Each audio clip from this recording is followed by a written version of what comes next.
The music. The drama.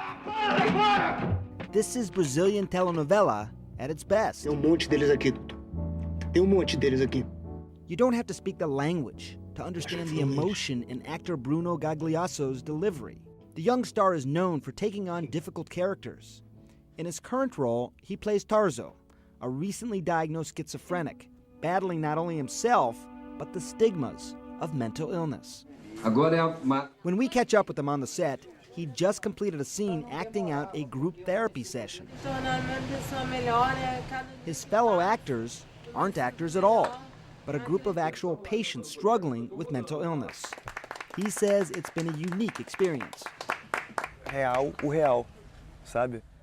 This has helped me to act with non-actors, he tells us. I like getting under the skin of the character. That's what's important to me. My commitment is with reality. Só me ajuda. He says he's amazed at the viewer response to Tarso. He's received thousands of letters and phone calls. Assunto que foi escondido. We're showing a disease that people ignore, he says, and we're able to expose it to society as a whole. Fellow actor Carolina Diekman knows the potential impact firsthand. She says it was a character that she played 9 years ago, and this scene in particular that stays with her. An incredibly private moment watched by tens of millions of viewers.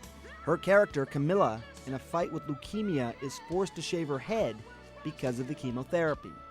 No começo, quando começaram a cortar. In the beginning, I was just following the director's orders, she says. But when they actually started shaving my head, I realized how strong of an impact it must have on someone with the illness. Globo executive Luis Erlanger says after the episode's airing in Rio de Janeiro, there were 23,000 bone marrow donations in just 1 month alone. But he's quick to point out novelas will always be first and foremost entertainment. A gente vive num país enorme com problemas enormes. Brazil is a huge country with tremendous health problems, Erlanger tells us. So if we can add that to the drama, that's fantastic. But we'll never interfere with fiction. Looking for opportunities to insert health themes into novellas is what Erlanger and others call social merchandising. And a recent study credits novellas with having lasting effects. Researchers tracked fertility rates and found a link between the dramas and the amount of children Brazilian women wanted, suggesting the dramas contributed to a drop from 6.3 children per woman in 1963 to 2.3 in 2000.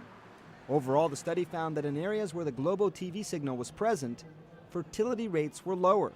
Their conclusion? Viewers of novellas looked to emulate the smaller families they saw portrayed on television.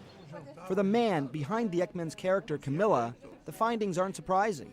Author Manuel Carlos has written novellas since 1978 and says the placement of health themes and information in novellas is a natural fit. O meu trabalho. Novellas are used to sell cars. They sell freezers, Carlos says. So why not sell some good information?